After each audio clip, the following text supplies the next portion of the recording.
Buenas tardes, señoras y señores. Bienvenidos al Ateneo de Santander. Gracias a las personas que nos están siguiendo por streaming y gracias a ustedes por estar ya con nosotros, acompañándonos. Maravilloso cuadro estaba aquí. Maravilloso, ¿eh? Bueno, pues hoy tenemos el placer de asistir en su Ateneo, en nuestro Ateneo, a la conferencia sobre el pintor Fernando de la Puente. Ha habido una exposición extraordinaria en Madrid que precisamente le ha puesto en valor después de 50 años que prácticamente estaba olvidado. Tenemos que agradecer todos a la Fundación Metos, que a través del comisario Andrés Barbé y de un consejo asesor entre los que están don Manuel Vilches, han organizado una exposición de cuadros maravillosa y que, bueno, ya ha terminado, Sí. una pena, Sí. pero una maravilla de cuadros. Ha sido un pintor además tremendamente prolífico, 1246 cuadros desde los 14 hasta los 66 años, es decir que casi son dos cuadros al mes. Impresionante, luego con una obra maravillosa. Entonces en la mesa tenemos a don Manuel Vilches, que ha estado en el consejo asesor que ha realizado la exposición, es cordobés de nacimiento, está licenciado en Ciencias Económicas y Empresariales, es doctor en Arte por la Universidad de Navarra, ha sido curador del Patrimonio Artístico y Cultural de la Universidad de Navarra, sigue siendo, pues es que es muy joven, claro, es que aquí todos hemos sido, él es muy joven, sigue siendo. Y tenemos con nosotros también a doña Carmen Carrión, que doña Carmen Carrión, aparte de socia, amiga, pues es una persona que está vinculada al mundo del arte y de la cultura de Cantabria. Ha sido galerista y gestora cultural en Santander, donde dirigió durante años su propia galería de arte y ha estado implicada en la promoción de artistas y exposiciones locales. Ha trabajado como comisaria y divulgadora del arte, participando en conferencias y exposiciones, y ha sido presidenta de la Asociación de Amigos de Eduardo Pisano, comisariando la muestra Pisano y los pintores cántabros de la Escuela de París en el Parlamento de Cantabria, que ha tenido un éxito tremendo y que ha sido motivo de 3 conferencias en el Ateneo de Santander con un lleno total. Así que les dejo la palabra a don Manuel Vilches y a doña Carmen Carrión, que doña Carmen quiere decir algo de don Manuel. Simplemente voy a decir sobre todo a tener que agradecer a esta casa que nos haya recibido y que es una maravilla poder contar siempre con el Ateneo de Santander cuando hay unas causas verdaderamente que lo merecen, como es el caso de Manuel Vilches, que nos dará una conferencia magistral sobre un pintor que efectivamente se ha caído en el olvido, le ha resucitado un poco la exposición de Madrid, pero ya en el año 84, en el Museo Municipal de Bellas Artes, ya se le hizo una exposición al poco tiempo de morirse, y sí, en aquella exposición la verdad que fue presentada pues muy bien, porque lo fue el director del Casón del Buen Retiro, Joaquín de la Puente, quien vino a presentarla con una biografía también muy interesante que se hizo en aquel momento, y después pues bueno, pues ha caído un poquitín en el olvido. Por lo tanto, es muy bueno que volvamos otra vez a resucitarle o ponerle en la ventana de primera mano, para que los santanderinos, que es de Santander, pues puedan conocer lo que fue un vecino de Santander, de Menéndez Pelayo, pues otra vez, que un gran pintor, que no muchas veces hablamos de Cantabria, de los cántabros, pero los santanderinos también cuentan. Así que gracias al Ateneo por recibirnos y abrirnos las puertas y dar la oportunidad para que podamos hacer estas cosas. Gracias, Y a los Manuel. presentes. Gracias, Carmen. Y te dejamos con la conferencia. Efectivamente. Vamos a verlo desde abajo.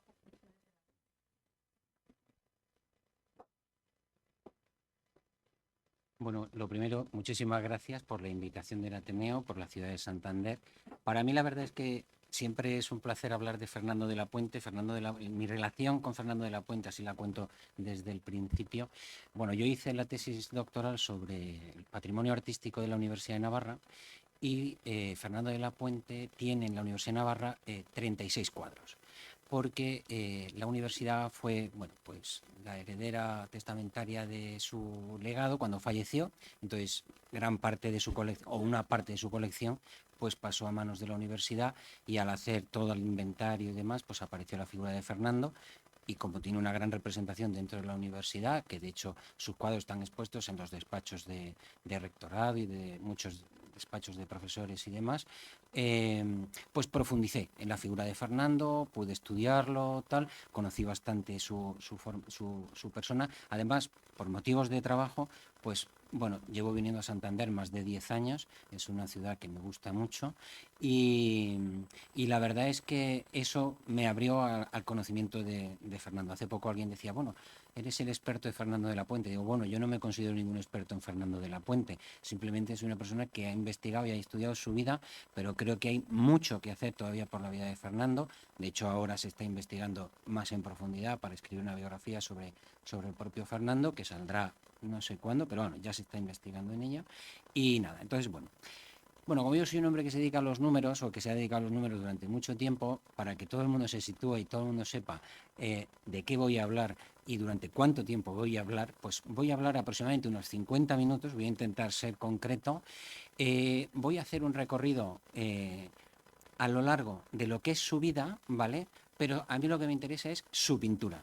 Pero claro, no puedo hablar de su pintura si no lo ubico en el espacio-tiempo, ¿no? Entonces, bueno, iremos dando por cada uno de estos puntos, que son 8 me parece, y iré concretando a medida que vayamos avanzando en cada uno de ellos, ¿no? Bueno, lo primero, situar a Fernando en el contexto histórico de su nacimiento. Fernando nace en 1909, Fernando es el cuarto hijo de un matrimonio que es Juan Manuel de la Puente y Victorina Rodríguez, y sus abuelos, que Fernando siempre llevó a gala de ser montañés. Él siempre decía que sus antepasados eran montañeses y él lo llevaba eso muy dentro. Y siempre, allá donde iba, era un hombre de Santander y montañés, ¿no? Porque efectivamente sus 4 abuelos son de la zona de Reynosa, toda la zona de la montaña y demás, y se conocen todos ahí. De hecho, sus 2 abuelos son de Ormás,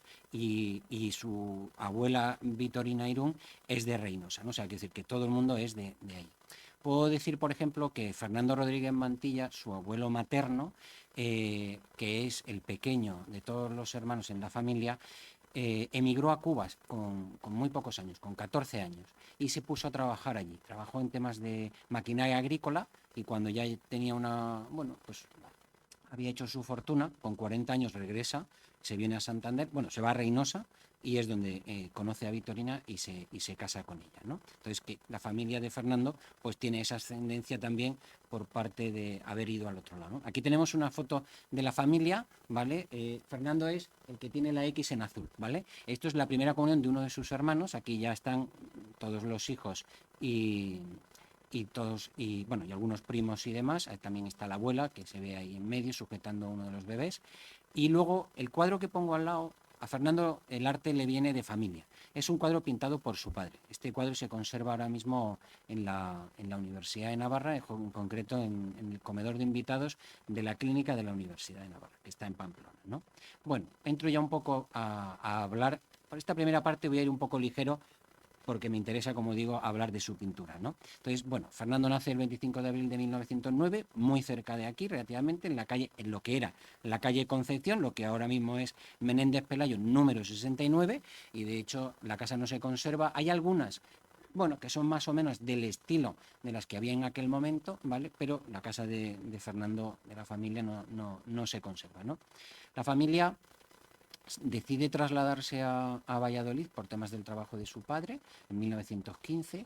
Allí pasan bastante poco tiempo. O sea, luego tienen que vuelven otra vez a Santander.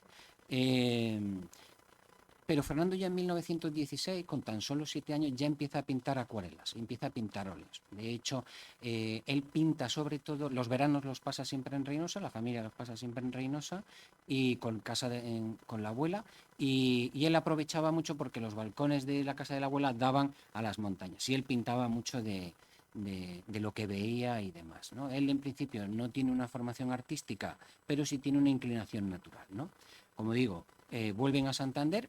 vuelven y se mudan o compran la casa de Méndez Núñez, número 16, ¿vale? Que en aquella época tenía un talud detrás, eso luego se retiró, etcétera. Bueno, yo no les tengo que contar nada de la ciudad de Santander que ustedes no sepan, evidentemente.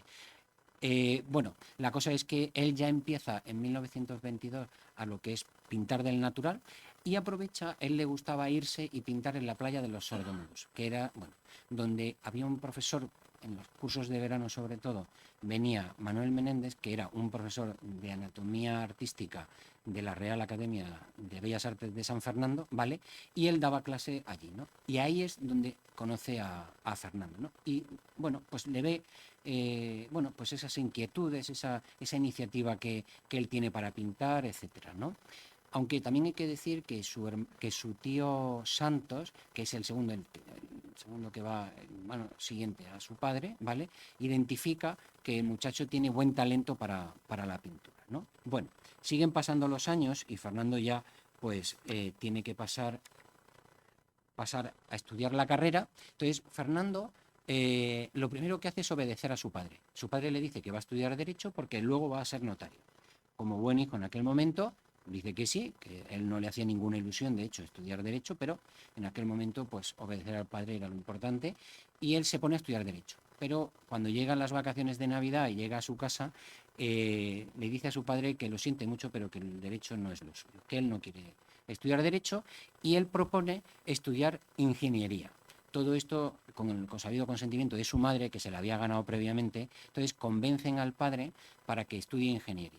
Y de hecho él dice, el padre le da la confianza de decir, vale, te presentas al examen de Ingeniería, si lo sacas te vas a Madrid con tu hermano, que ya está estudiando Ingeniería, su hermano que va por encima de él, si no, vuelves al Derecho. Acepta el reto, saca la plaza, pasa el examen de ingreso y se va a estudiar a Madrid en el año 28 la carrera de Ingeniería. Y empieza a estudiar Ingeniería.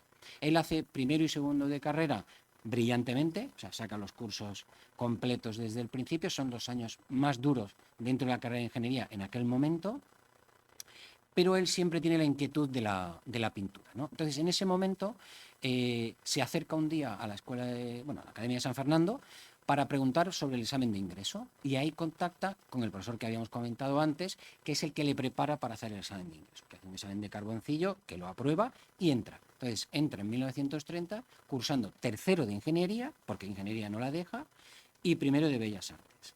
La ventaja era que en aquel momento tercero de Ingeniería era un poco más suave y entonces le permitía poder asistir a clase de Bellas Artes con más intensidad y dedicarle más horas a pintar, que era lo que realmente le gustaba, ¿no? En aquel momento, pues tiene profesores muy buenos que conocemos todos aparecen inscritos, Manuel Benedito, Julio Moisés, Azuara, Chicharro. Chicharro, de hecho, él lo considera su mejor profesor, ¿no?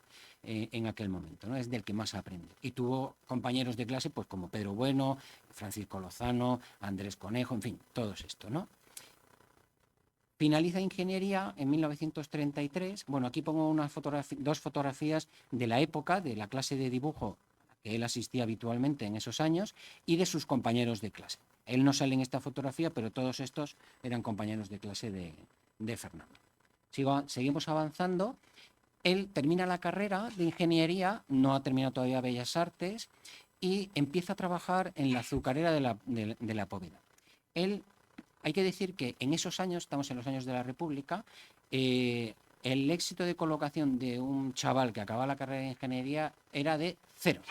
No se colocaba nadie con la carrera de Ingeniería. Pero él se coloca.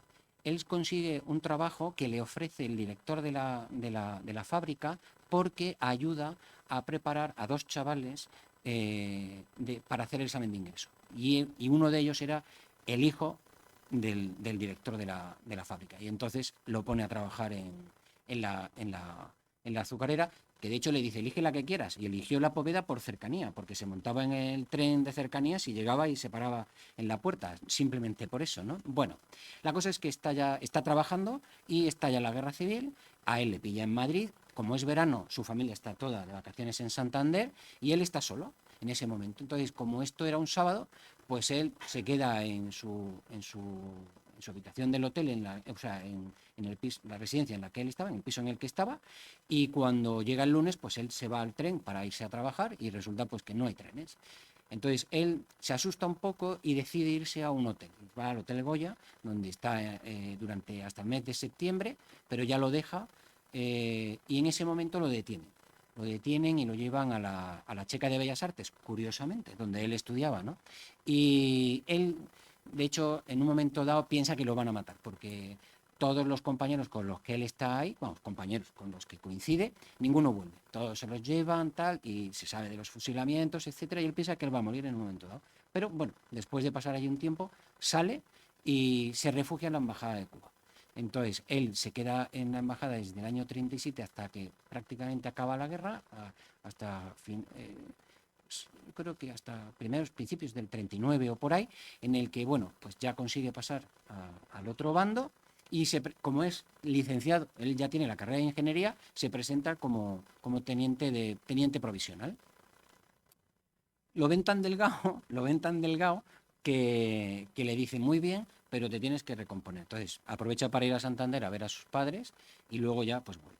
Nada, entra y aquí hay una cosa importante en su vida personal y es que él es destinado a la zona de Cataluña, a la zona de Gerona, y está en Olot y en esa zona, y Camprodon, y en esa zona coincide con Álvaro del Portillo y Vicente Rodríguez Casado, que los dos son ingenieros como él, ¿no?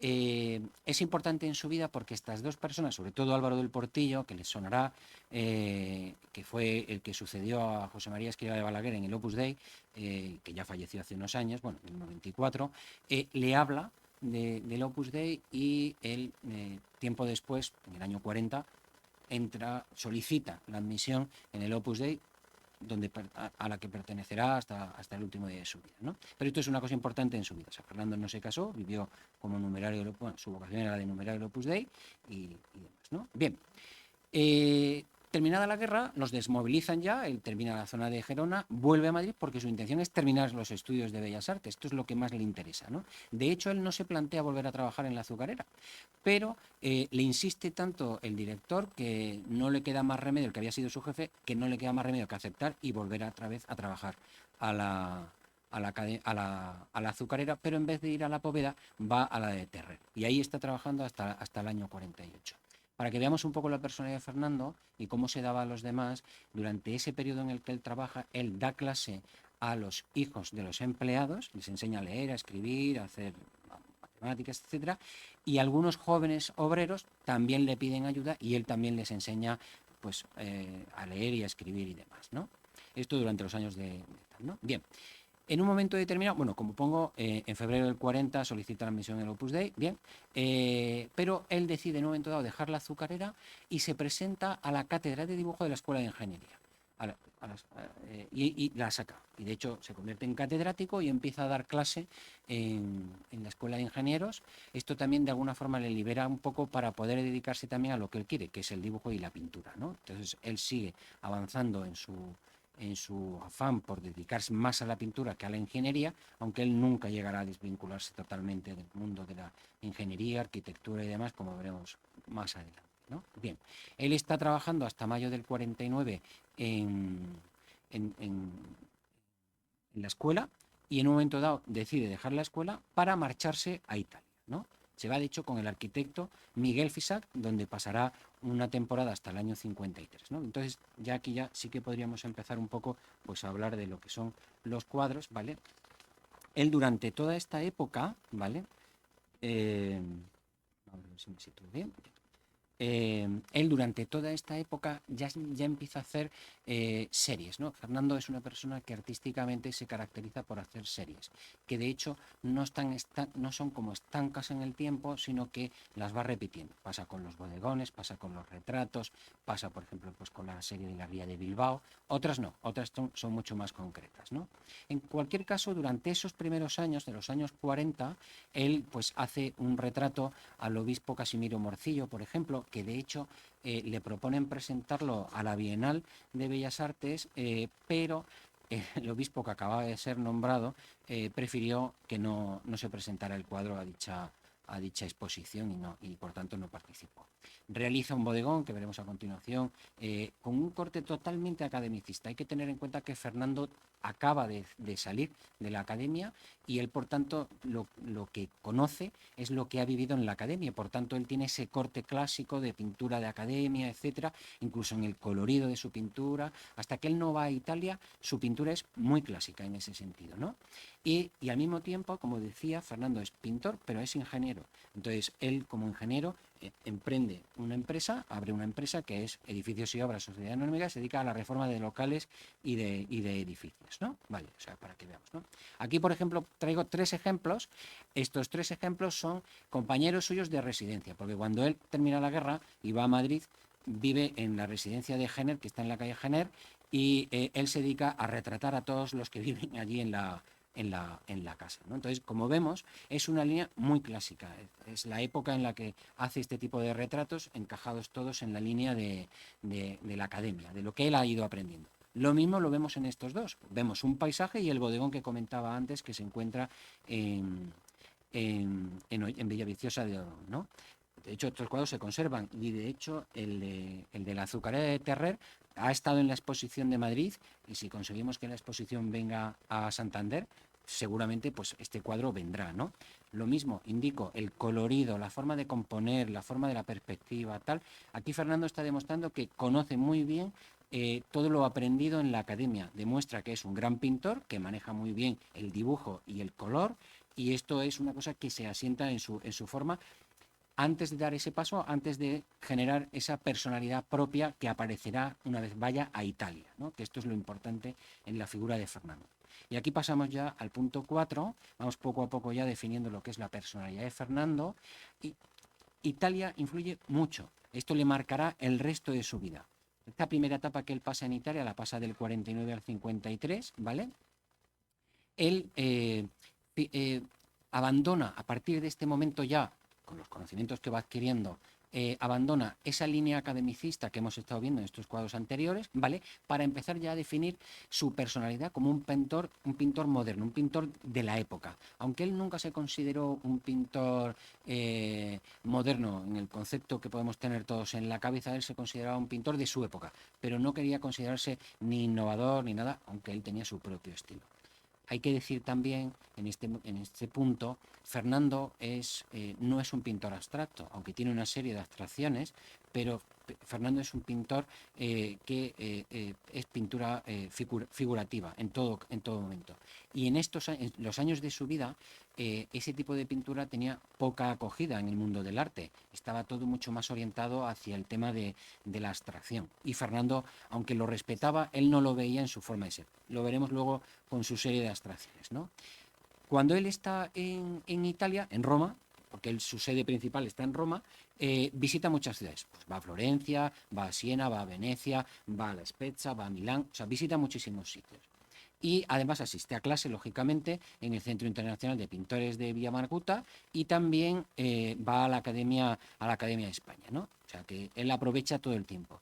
Entra en contacto con pintores, bueno, con la obra de pintores que conoce por fotografía, teniendo en cuenta la época en la que él no había visto mucha pintura en color, él había visto fotografías de cuadros en blanco y negro, y él descubre, por eso el color le impacta tanto cuando lo descubre en pintores como Carrà o como Modigliani o como Chirico, que ahora después veremos algunas comparaciones entre los cuadros de uno y de otro, que le aportan pues esa línea de sencillez, esa línea de creador, de renovador. Carrà da un paso, si conocemos a Dalí, o sea, pues busca un poco en ese surrealismo que tenía Dalí, de alguna manera también lo recoge Carrà.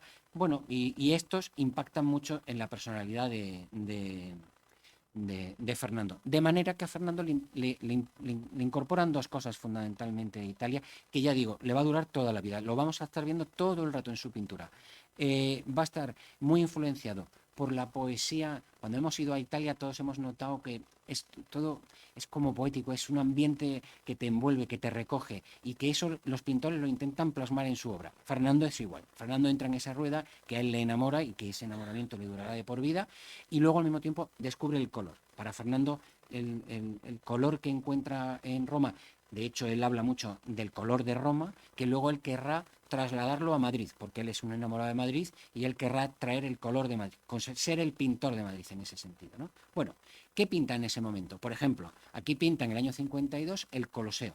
Vale, todos conocemos el Coloseo, lo hemos visto muchas veces, pero por ejemplo, empieza ya a jugar con el color. Pinta con un verde esmeralda oscuro, muy intenso. El suelo, lo que es la zona de arena, lo pinta con un rojo muy intenso mezclado con negro, pero que al mismo tiempo nos está recordando lo que él ha visto en Chirico. O sea, si vemos el fondo del cielo de Chirico, es la misma tonalidad que ha usado Fernando en este caso. Él se deja influenciar por lo que ve. Él rompe mucho esa temática, no busca una linealidad, él busca siempre pintar lo que ve, pero con su interpretación. Lo mismo sucede, por ejemplo, en estos cuadros también de esa época, de la Italia, de esa época, en donde, bueno, pues vemos el Duomo de Siena y también vemos el Tramonto sul mare cum estrae, que esto es Verrocchio. Él va recogiendo lo mismo, lo vemos, ese amarillo de cielo, ese rojo de la arena, él va incorporando ese color que a él le apasiona en un momento determinado y que lo va a trasladar a toda su producción artística prácticamente, ¿no? Pongo más ejemplos. Aquí vemos pues, el Puente de la Academia de Venecia, ¿no? En este punto voy a explicar que Fernando no pinta del natural. Fernando lleva siempre un cuaderno. De hecho, como ingeniero que era, todo lo llevaba numerado. Y de hecho se conservan sus cuadernos y es cuaderno 1 Roma. Entonces tú abres y dibujo 1. Y entonces él lo que hace es que toma nota de lo que ve. Y de hecho veremos ejemplos, en sus cuadernos dibuja lo que ve, hace un croquis y pone los colores. De hecho pone azul, verde, rojo, tal. Y luego eso se va al estudio y desarrolla la obra en su estudio. O sea, él no coge el caballete y se va al exterior como hace, por ejemplo, Antonio López, que se planta en la Gran Vía y pinta directamente. No, él lo que hace es que toma nota y luego lo hace todo en su estudio. Eso también nos llevará a ver que hay cuadros de Italia que están pintados fuera del periodo en el que él está viviendo en Italia. ¿Por qué? Porque lo que él ha apuntado de Italia lo desarrolla en años posteriores, ¿vale? Esto es recurrente en su forma de pintar, ¿no? Es el modo que tiene de pintar. Otros ejemplos también de Italia, vemos ese romper la perspectiva. Si nos acordamos del cuadro que hemos visto de la azucarera, era un cuadro academicista con una perspectiva perfectamente desarrollada, con los fondos, los tonos, etcétera. Sin embargo, él aquí rompe todo eso.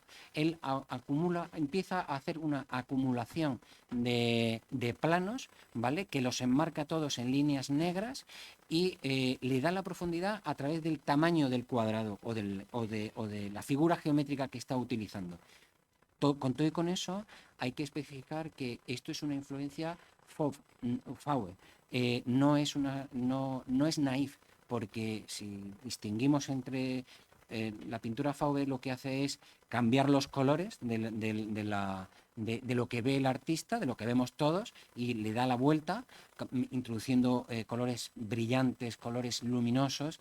Esto lo coge Fernando, y de hecho la influencia Fauve en Fernando es bárbara y muy notoria, pero no es naif, porque la pintura naif es una pintura inocente realizada por artistas que no tienen conocimientos en pintura. Y esto es un matiz que hay que especificar bastante bien, porque Fernando jamás se consideró un pintor naif, sí se consideró un pintor Fauve, ¿vale? O sea, esto lo especifico un poco. Fernando entra también en el mundo del retrato, y de hecho él pinta, hace a lo largo de toda su trayectoria una gran colección de retratos. Veremos bastantes a lo largo de la exposición. Estos que recoge son todos de la época de Italia, pero sí quería traer a colación estos dos. Uno, porque es curioso que titula el cuadro Luna Rosa, y para eso pinta una luna roja en el fondo del cuadro, no le da importancia a él, al personaje que retrata. Y luego en el otro, que es La Donna al Sole, utiliza de fondo unos girasoles que nos recuerdan a Van Gogh. Y esto impacta mucho en el colorido de la paleta de Van Gogh, los amarillos de Van Gogh, él los va a trasladar a sus cuadros. De hecho, cuando él regresa a España, que regresará poco después ya, en el año 53, se dedica a recorrer Castilla y desarrolla mucha pintura utilizando esa paleta de colores amarillos, muy amarillos, que además combina con el negro, etcétera. Son cuadros que empiezan a estar muy empastados, como digo, abandona la línea academicista para centrarse en esta personalidad ya propia del artista. Comienza también ya a hacer, en el año 55, la primera parte de la serie La Ría de Bilbao, porque a él le impacta mucho y de hecho hace 12 lienzos dedicados a la Ría de Bilbao, veremos algún ejemplo también de eso ahora, ¿no?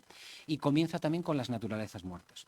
Las naturalezas muertas de Fernando son 4 tipos distintos, 4 etapas distintas, ¿no? Ahora veremos la primera parte, ¿vale? Bueno, Fernando, lo veremos, es siempre sintético, reduce todo a lo elemental y es lo que refleja en su cuadro y elimina muchos aspectos. De hecho, cuando veamos las series dedicadas, por ejemplo, bueno, lo hemos visto un poco en Italia y lo vamos a ver en la serie de París y lo vamos a ver en la serie de Madrid, obvia a las personas. Él elimina el factor humano y de hecho los árboles le quita la parte de las hojas y de las flores, deja solamente lo que es el tronco, porque Fernando lo que busca en ese caso, me estoy adelantando, busca en ese caso es transmitir lo que perdura, lo que pasará por los siglos, lo que durará en la eternidad. Las personas y los árboles y las plantas pues no perdurarán, nos iremos todos en un momento dado. Y él lo que busca es la permanencia, ¿no? Bien. Ejemplos de su serie, de esos cuadros que pinta de Castilla, ¿no? Muchos dedicados al tema de los campos y de tal, y pinta de hecho de la trilla, del segao, de campos de maíz, de campos de trigo, etcétera, y pinta muchas plazas de Castilla, plazas de muchos pueblos, que él pues va con coche y los va recogiendo todo para luego reflejarlo en su pintura. Como vemos, esa paleta ya de colores muy amarillos, está influidos por Van Gogh, abandonando esos colores, como él había aprendido en la academia, esos colores tierras que se utilizan en la paleta clásica española, lo que usan Zurbarán, Velázquez, Rivera, eso lo abandona para entrar ya con este color vivo, con este color que impacta, que llama, ¿no? que nos evoca a contemplar lo que estamos viendo, ¿no? Vemos aquí, por ejemplo, otro ejemplo, valga la redundancia, la explosión de la primavera. Es curioso porque para ser la explosión de la primavera ha pintado 3 hojas, o sea, no se ha roto la cabeza, o sea, quiero decir, él quiere transmitir su idea, no lo que el espectador espera ver en ese caso, ¿no? Otro ejemplo, ¿no? La Huerta de Alcalá, ¿no? Más ejemplos. Aquí pongo algún ejemplo de la Ría de Bilbao, ¿vale? Estos son 2 cuadros que tiene dedicados a Baracaldo. Incluyo un boceto, o sea, si vemos el dibujo hecho a bolígrafo que se ve arriba, ¿vale? Esto lo pintaba todo con rotulador negro. Fernando, todo lo que tomaba notas, todo era siempre o con rotulador o con bolígrafo negro. Y ponía las anotaciones en el mismo color. Él no tomaba notas con otro color, que fuera azul o verde, no, todo siempre negro. Y de hecho, lo veremos luego con la serie de Andalucía, los fondos los pinta directamente con rotulador todo negro. Y luego eso lo traslada al lienzo. Bueno, aquí vemos la Ría de Bilbao. Si vemos el cambio tan brusco, ¿verdad?, entre lo que hemos visto de estos colores con lo que entramos a ver en estos colores, ha cambiado la gama totalmente. Aquí Fernando está influido, primero, por el clima del País Vasco y luego también por todo lo que es la industria vasca y sobre todo lo que es Bilbao, que a él le impresiona mucho. Hay que decir también que Fernando durante esta época está influenciado, bueno, lo vamos a ver después, ¿no? Pero bueno, está Darío de Regoyos, que pinta, por ejemplo, también por Altos Hornos, por ejemplo, o desarrolla también una pintura similar, pero con distinto mensaje, que Agustín Ibarrola. Si nos acordamos de Agustín Ibarrola, he traído algún ejemplo que veremos a continuación. Él hace este tipo de dibujo, o sea, este tipo de pintura, pero él lo hace desde un punto de vista político, con mensaje político. Fernando no. Fernando lo que transmite es lo que ve. Yo contemplo este paisaje y es lo que recojo en mi pintura. Está fuera totalmente de la influencia política. De hecho, Fernando no se mete en política en ningún momento, ¿no? Estos rojos, ¿no? Cómo refleja esa puesta de sol pintando todo de rojo, ¿no? Y los barcos no tienen sombras, tal, todo pintura negra o roja.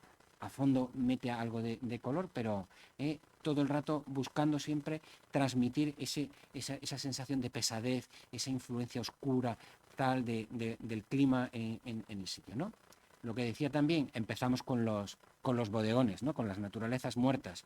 Él simplifica las líneas, rompe la perspectiva, de hecho no tiene perspectiva, lo que hace es poner el tablero en primer término y lo rellena con los elementos. Hay una gran influencia, por un lado, de Matisse, que lo veremos también con algún ejemplo, y también con Cézanne, en la forma de la composición, de traer el bodegón a primer término, eliminando cualquier elemento superfluo que distraiga la atención de lo que él quiere reflejar y lo que él quiere transmitir. Se apoya mucho en el concepto de tableros de diferentes formas, ovalados, trapezoidales, etcétera, basados en patas de metal, que es el que estamos viendo como bodegón contenedor, y luego las formas sencillas, claras y directas, ¿no? Pongo aquí un ejemplo, traigo un ejemplo.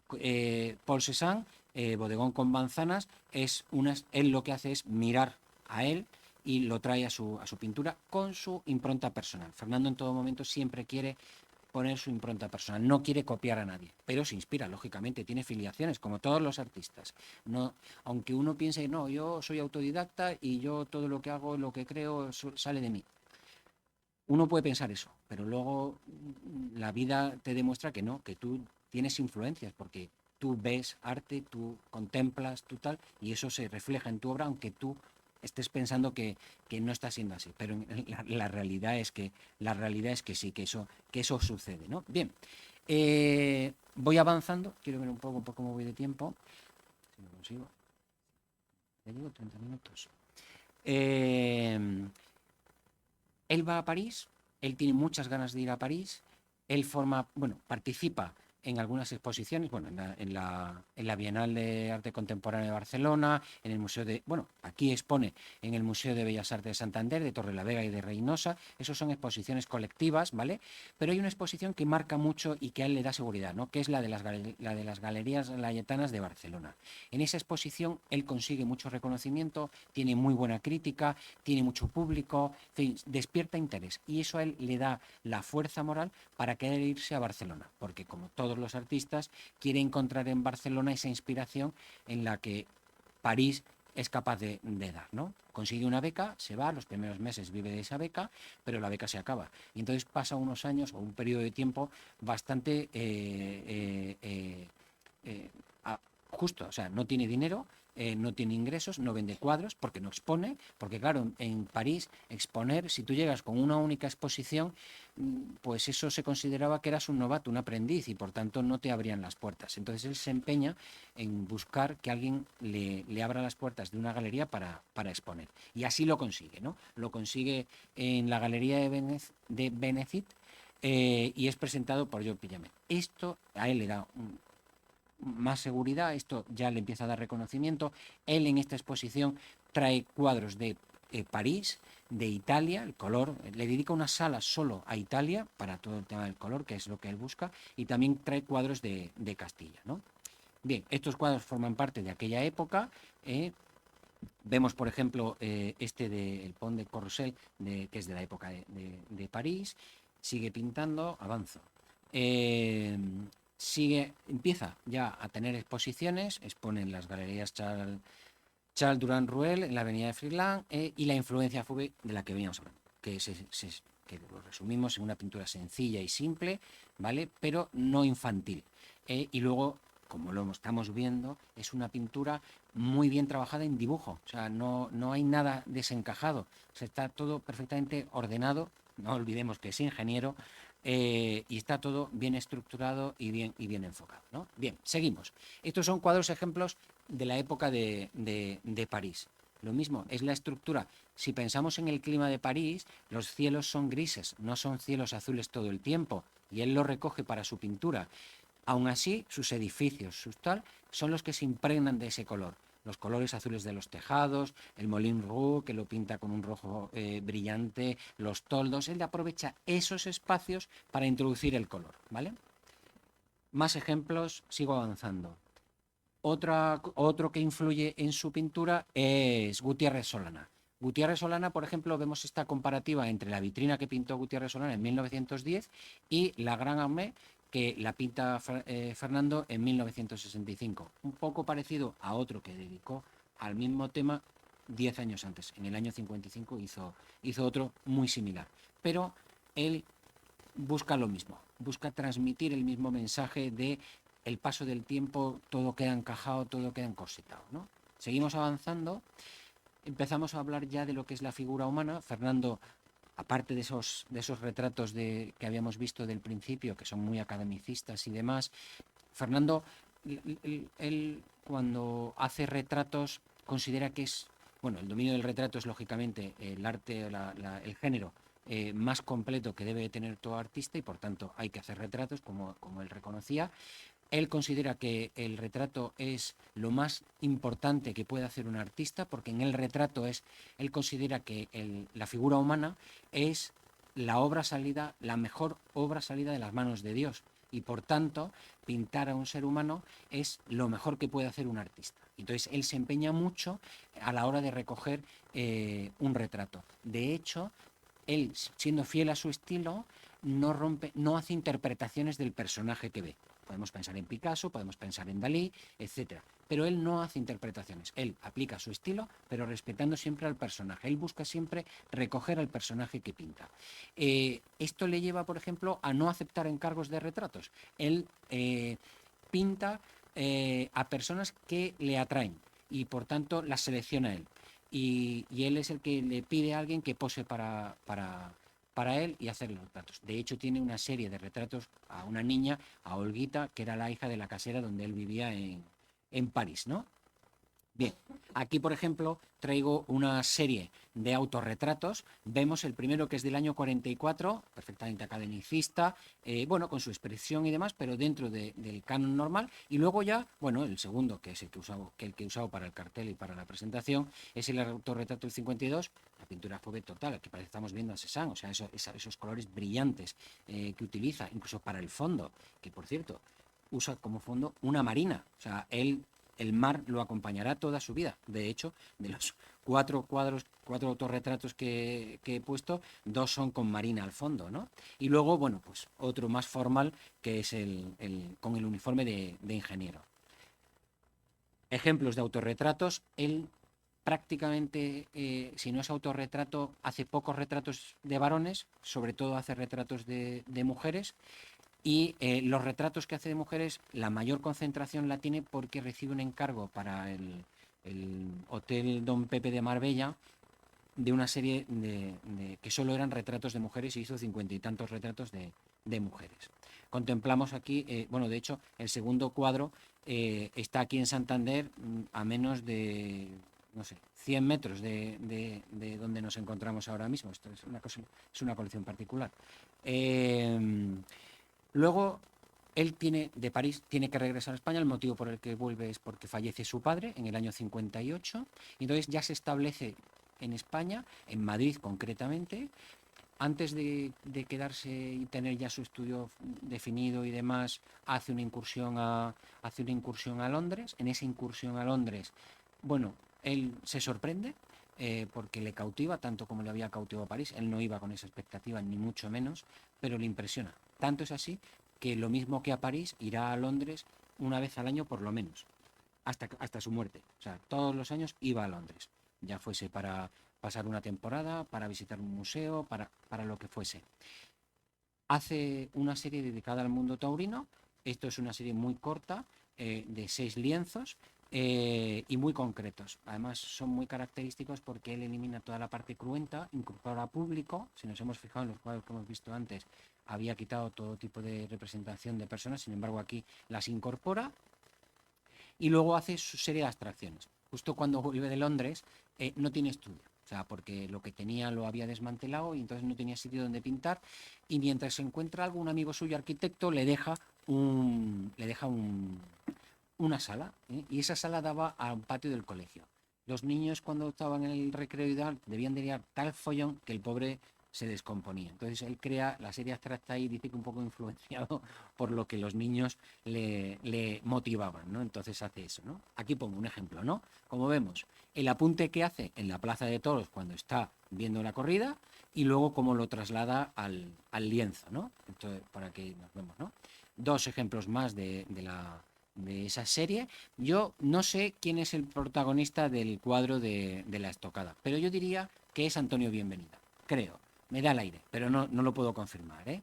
He buscado a ver si hay alguna fotografía o algo de que se pareciera y tal, pero a mí me da el aire. Luego, bueno, pues más serie de esto. Un par de cuadros de la serie que le dedica a Londres, que estos son los que él pinta nada más volver, bueno, tal. La serie abstracta, ¿vale? Que son solo 10 cuadros. Él hace esta incursión, bueno, la hace además de forma muy ingeniera porque él pinta siempre con espátula, sin embargo aquí usa el pincel, retoma el pincel, y además lo que es la materia que utiliza es óleo y arena. Combina y lo pone en el lienzo, ¿no? Y cada uno con una interpretación diferente, ¿no? Bien, él en su regreso, bueno, él ya en su periodo aquí en España, pues va realizando exposiciones, ya va teniendo más reconocimiento, expone en la Galería Quixote, es seleccionado varias veces para la Exposición Nacional de Bellas Artes, expone en el Club de la Rábida, expone en Torremolinos, expone en Sevilla, expone en muchísimos sitios, ¿no? Es seleccionado para la Exposición 25 años de Arte Español. Esta exposición se realiza a los 25 años desde el 39 hasta el momento, ¿no? Y por eso se llama 25 años de arte español, ¿no? Bien, empieza ya con su serie dedicada a Madrid.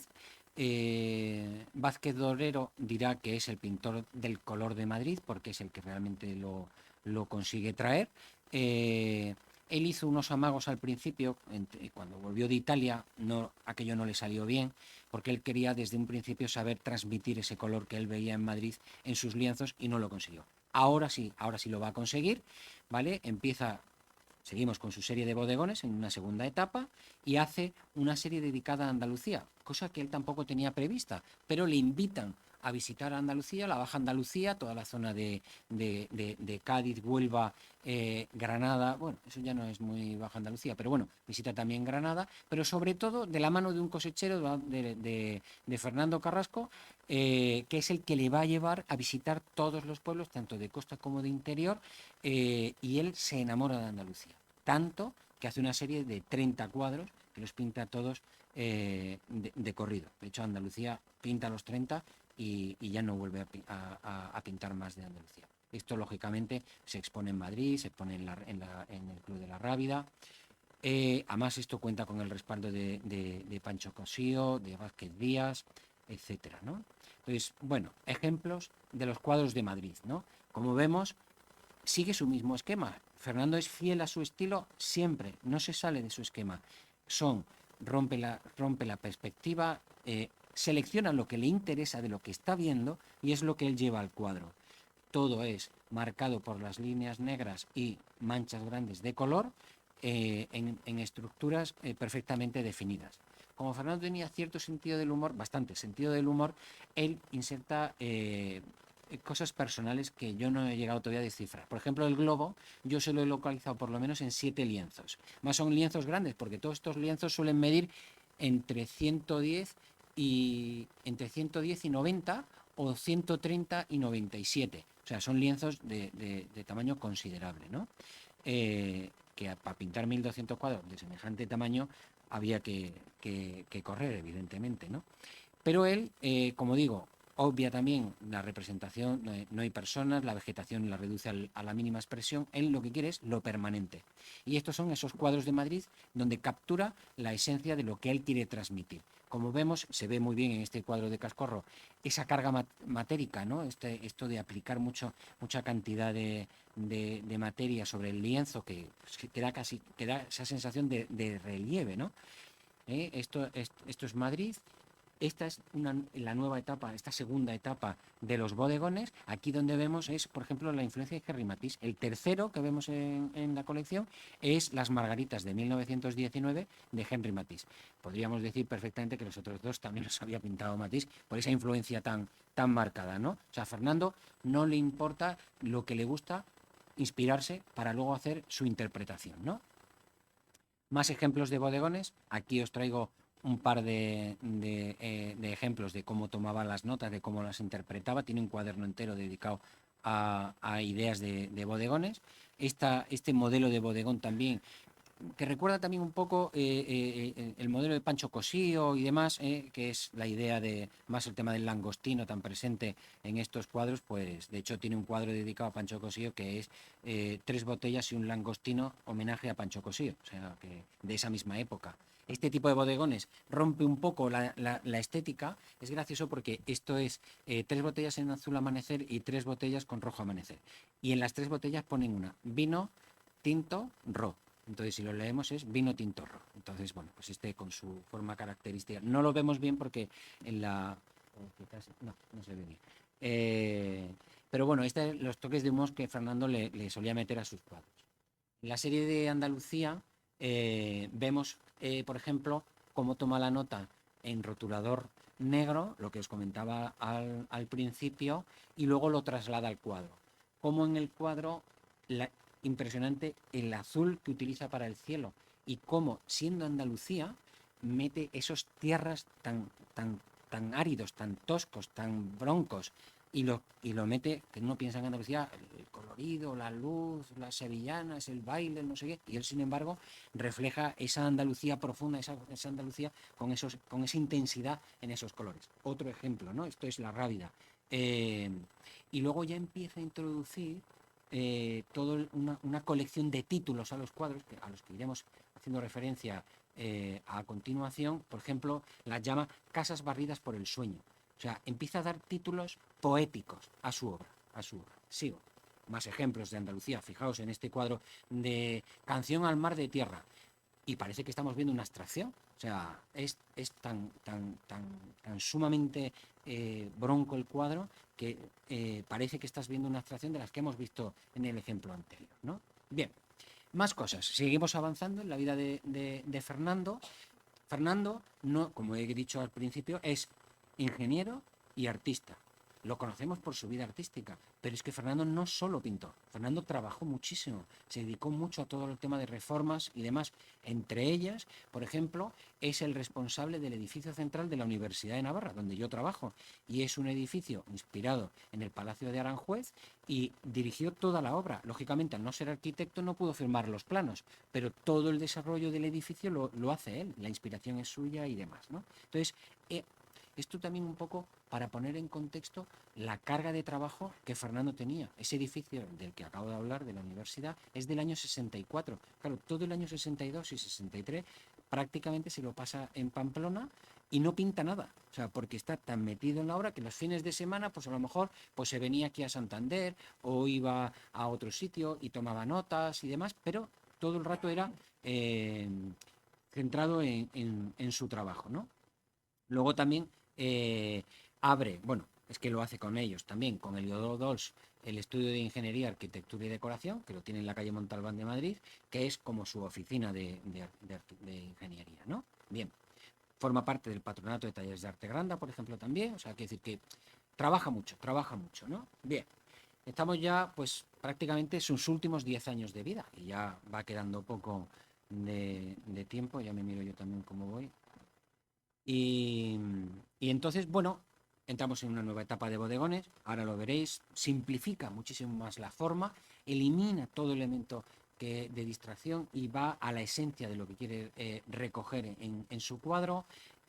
Vuelve a participar en la Exposición Nacional de Bellas Artes, participa yo creo que 7 ocasiones, y en alguna de ellas es seleccionado como finalista y como ganador en la sección de pintura, ¿no? Hace la segunda etapa de la galería de la Ría de Bilbao, que tenemos ahora un ejemplo también de esa época. Lo que comentaba de la colección que hace de retratos de mujeres para el Meliá Don Pepe en Marbella, que son 22 retratos femeninos. Veremos ejemplos de ello ahora. Y luego ya, pues, la cuarta y última etapa de sus bodegones, ¿no? Esta tercera etapa de la que hablaba, de sus bodegones o de sus naturalezas muertas, fijaos cómo simplifica, es que hasta el jarrón en el que pone las flores ya es simples botellas, simples copas, simples vasos y una flor. Ya no es un centro con flores de diferentes formas, no, esto ya, bueno, es que de hecho el que llama floreo telúrico pues eso, es que es la mínima expresión, vamos, o sea, no pone ya ni colorido para esas flores, ¿no? Y luego, pues, 3 botellas y 2 langostinos, ¿no? Estas son las cosas que le gustaban a Fernando. Aquí sí traigo a ejemplo un cuadro de Fernando y la afiliación con el de Agustín Ibarrola. Vemos, fijaos, la estructura de las grúas, la marca negra, la oscuridad, ese apesadumbrar del clima y de los humos de las chimeneas de las fábricas, cómo lo traslada también a sus cuadros. Lo mismo que hace Ibarrola. Lo que pasa es que Ibarrola, todos sus cuadros son con un mensaje político, con un mensaje de crítica social. De hecho, si se ve bien, pues todo esto es una masa de asamblea de obreros en el astillero, pues es una masa de cabezas de personas, ¿no? Otro ejemplo que traigo de esa época es la Ría de Bilbao del 67 y mirad el cuadro que había hecho Darío de Regoyos en 1909. Es que parece que lo ha copiado, o sea, esa inspiración, esa influencia, esa filiación, pero en ningún caso copia, siempre le sirve de referencia. Él tiene filiaciones, pero él hace siempre es fiel a su estilo, no busca copiar a nadie en ningún momento. Ejemplos de sus retratos femeninos que fueron a la exposición del tío Pepe, igual, como vemos, esa composición donde resalta en su interpretación la belleza femenina, en este caso, donde lo que busca es recoger el alma de la que retrata en este caso, y luego el entorno. Nuevamente usa la marina como elemento de fondo, porque él siempre está en referencia al mar. Esto forma parte de la vida de Fernando. Retoma los bodegones, aquí empieza a hacer ya más mezclas, elimina cualquier escenario, elimina cualquier entorno. De hecho, el que está en azul es un fondo azul, un jarrón sencillo con cinco flores, ¿no? Vamos a ver un poco de las marinas, porque estando en Santander y no hablar de las marinas de Fernando sería un poco arriesgado. Entonces, bueno, Fernando, como digo, pinta durante toda su vida, le dedica tiempo al mar, siempre que puede lo recoge en sus cuadros, ya sea porque le va a dedicar un cuadro solo al mar o porque lo incluye en los escenarios de lo que pinta, ¿no? Entonces vemos estas que son de los años 60, recoger esa realidad que él ve, con esa influencia de color italiano que habíamos visto que él trae incorporado y que ya reflejará siempre en sus cuadros. Mirad cómo refleja en el cuadro esas tonalidades para recoger el brillo de la luz que se refleja en el mar, un mar oscuro, un mar negro, un colorido muy vibrante, muy brillante. Sin embargo, da un paso más ya en los años 70, donde empieza a introducir esas manchas fuertes del rojo, el rojo carmín, con mares negros, con profundidades muy oscuras. De hecho, fijaos cómo le titula este cuadro, ¿no? Mi espíritu atronante rojo sobre mar intrincoso. O sea, él busca esos títulos con fuerza, porque tienen también reflejo de su espíritu, de su alma, que van en ese cuadro, ¿no? Aquí, por ejemplo, este cuadro es una preciosidad. Este es Cuchillo de plata, hiriente tus negras aguas. Y vemos perfectamente esa luna reflejada en el mar, o sea, como si lo estuviéramos viendo con esa interpretación libre que él hace en todo momento, ¿no? Entramos ya en la última parte, ya estamos al final. Son los años postreros de Fernando. Fernando muere el 1 de noviembre del 75. Estamos en el año 70, nuevamente forma parte de la Exposición Nacional de Bellas Artes. Fija su residencia en Santander en el año 71, se viene aquí a vivir y se dedica básicamente a recorrer lo que es el Santander que él conoció en su momento, a visitar toda la zona de Reynosa, su familia, etcétera, de donde sacará muchos cuadros, donde tomará muchas notas, y luego él tenía intención de hacer una serie única de Santander que no pudo llevar a cabo por su fallecimiento, pero él llevaba todas las notas ya hechas para terminar esa serie que él tenía intención de hacer, ¿no? Va recorriendo distintas galerías, voy avanzando, hace un viaje a Nueva York, ¿vale?, donde expone en la galería Wally Friedley, y también viaja a Marruecos, tanto que le inspira una serie y la dedica a Marruecos. Luego viaja por diversos motivos a América Central y visita varios países, y lo mismo que le había cautivado Londres sin esperarlo, esto le pasa igual. O sea, él queda desbordado por la luz que hay en los países que él visita de América Central, y la exuberancia de la vegetación, y de hecho le dedica una serie que le llama Caribe, donde recoge esa exuberancia de las plantas, ¿no? Bien.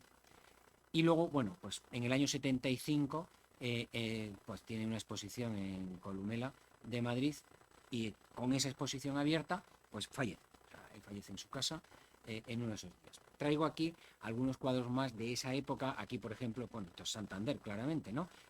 La mar de Santander del 73 y luego Santander, Neblina en Campo Mayor, ¿no? Tengo que decir que Neblina en Campo Mayor es un cuadro que está en la Universidad de Navarra y está 2 despachos más allá de donde está el mío, con lo cual este cuadro lo veo un día sí, otro también cuando estoy en la oficina, ¿no? Y si hacemos la exposición en Santander, este cuadro vendrá a la exposición, lógicamente, ¿no? Cuando me estaba refiriendo a que los títulos de Fernando son como muy poéticos, Fernando tiene 2 inspiraciones principales desde el punto de vista poético, que son Gerardo Diego, cual conoció y se hicieron muy amigos y de hecho él le hace muchas referencias, además los dos hablan mucho del mar, bueno, Gerardo Diego escribe mucho sobre el mar y Fernando copia o se inspira en sus poemas para trasladarlo a sus lienzos y también, aunque no era de Santander porque había nacido en Madrid, a José Hierro. José Hierro también es amigo de Fernando y lo mismo, también recupera esa forma de hablar. Bueno, José Hierro pasa aquí la infancia y de hecho él le marca mucho el tema de Santander, Cantabria y el mar y eso lo traslada también a su poesía y él de alguna manera, Fernando, de hecho le dedica un homenaje a Gerardo Diego, que el ejemplo lo traigo aquí, de hecho tiene texto escrito de su poema en el propio cuadro y lo mismo hace con el de José Hierro, que no he traído, ¿no? Voy a poner ejemplos de cuadros que hizo Fernando en los años 70, bueno, cuando estuvo viviendo aquí. Estos cuadros son de esa época, ahí vemos, ¿no? La bahía de Santander, distintas perspectivas de Santander, lo mismo el colorido. Fijaos, estamos en el año 71, está ya al final de su vida, y cómo le ha influido Italia, que lo sigue reflejando. Él es fiel a su estilo hasta el final, él no rompe, él no hace distintas etapas en su vida, ¿no? Luego, bueno, pues otro ejemplo más, ¿no? De Santander. Traigo algunos ejemplos de su serie de Marruecos, ¿vale? Vemos ese colorido, curiosamente recoge personas, o sea, algo que hasta ese momento él había estado obviando, lo trae aquí. Estos son del 73, estos 3 cuadros, ¿no? El que es más grande es gracioso porque es el maestro acamellado. Para que veáis el título que le da, el maestro es él es el que está subido en el camello. Esto es un autorretrato. Y entonces pues él pues le puso el título de El maestro acamellado. Ahí el sentido del humor de Fernando. Otro ejemplo, los 3 ejemplos que os traigo del Caribe. Como veis, Fernando aquí, con esa oscuridad que da esa intensidad de la vegetación y demás, Fernando lo quiere traer, pero al mismo tiempo lo brillante de los espacios, ¿no? Esa luz que penetra y se ve perfectamente cómo ilumina el suelo con esos tejas brillantes y esos rojos brillantes, o los otros 2 ejemplos, como el caso del tren y demás, ¿no? Yo creo que con esto cerramos un poco lo que es la figura de Fernando. Yo creo que vemos claramente que Fernando es un hombre fiel a su estilo de pintar, que es un hombre que se dedica a pintar series a lo largo de su vida. Algunas de ellas le durarán siempre, como pueden ser las naturalezas muertas y bodegones, los retratos que los hará a lo largo de su vida, pero marca mucho, ¿no? La Ría de Bilbao, que hemos hablado, la serie de Andalucía, bueno, Madrid, es el pintor de Madrid, o sea, el color de Madrid lo recoge perfectamente y así se lo reconocieron los críticos en su momento, ¿no? Y yo creo que, bueno, es una suerte el poder poner en valor ahora otra vez nuevamente la figura de Fernando, que ha estado tanto tiempo, ¿no? De alguna forma apagada, ¿no? Pero bueno, siempre hay tiempo para poner en valor a un santanderino como fue Fernando, y yo pues con esto ya pues me pongo a vuestra disposición por si queréis preguntar algo, sin más.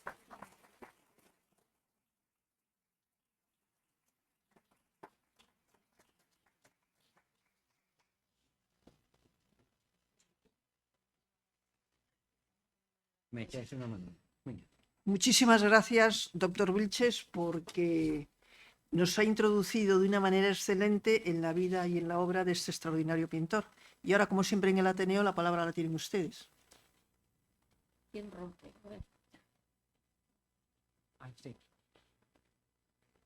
Sí, al principio de la exposición ha hablado de cómo fue detenido al principio de la guerra en la Checa de Bellas Artes. ¿Hubo alguna razón, alguna... No, él de hecho le detienen en la calle, caminando por la calle, le paran, le pedirían la documentación. De hecho, él no encuentra nunca una explicación de por qué le detienen, porque él no había estado nunca afiliado a ningún partido político, no tenía afinidades políticas. Él era ingeniero y trabajaba como responsable o como directivo en la azucarera. ¿Podía haber sido eso? Podía haber sido eso. En aquel momento, teniendo en cuenta que le detienen nada más empezar la guerra, que en Madrid los milicianos detenían mucho a la gente, pues me imagino que ese sería el motivo. Pero él, personalmente, nunca llegó a saber el motivo por el que lo detuvieron. Y de hecho, lo ponen en libertad un tiempo después.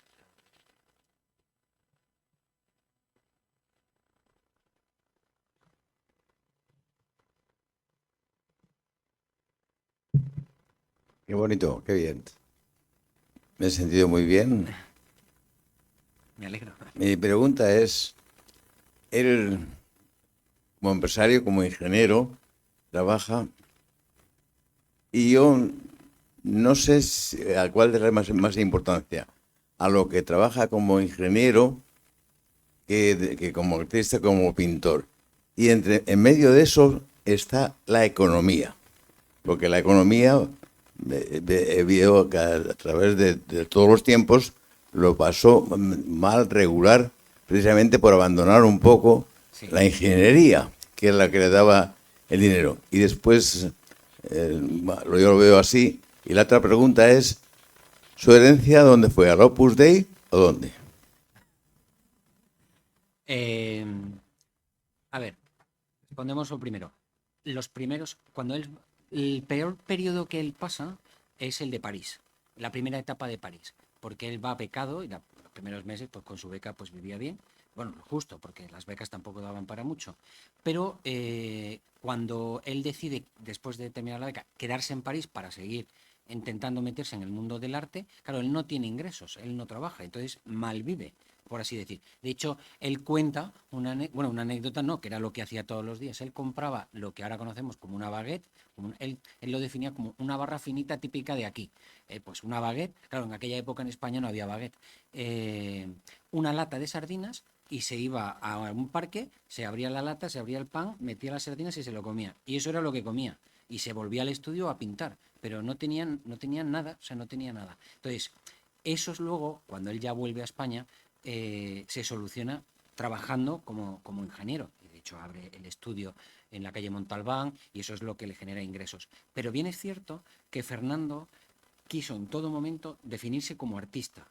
A pesar de ser catedrático de ingeniería y demás, él siempre quiso definirse como artista y vivir del arte. De hecho, se esforzó mucho porque su arte fuese reconocido y su obra estuviera en muchos sitios. El Reina Sofía tiene, aquí hay varias piezas en el museo, etcétera. Entonces, él siempre buscó que su obra fuese reconocida y, por tanto, le diera prestigio y le permitiera vivir. También es cierto que con la ingeniería, pues también tenía sus ingresos, evidentemente. La segunda parte. El testamento que él deja como numerario del Opus Dei, y lo podía haber hecho como le hubiera dado la gana, decide dejarlo todo a la Universidad de Navarra. Pero tiene cierto sentido. El edificio central del edificio de la Universidad de Navarra lo hizo él. Por lo tanto, su corazón o su cariño o su tal era hacia la Universidad de Navarra.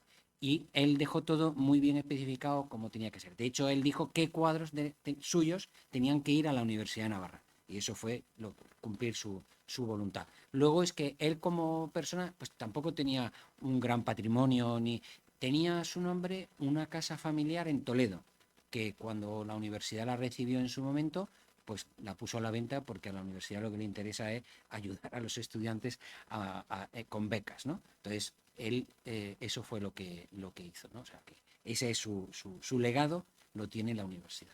También tiene la universidad su archivo personal, con lo cual está muy bien para todo el tema de su dibujo, de sus escritos, etcétera, ¿no? O sea, que eso es lo que tiene la universidad. Pero va a la universidad, no tanto al Opus Dei, sino a la Universidad de Navarra.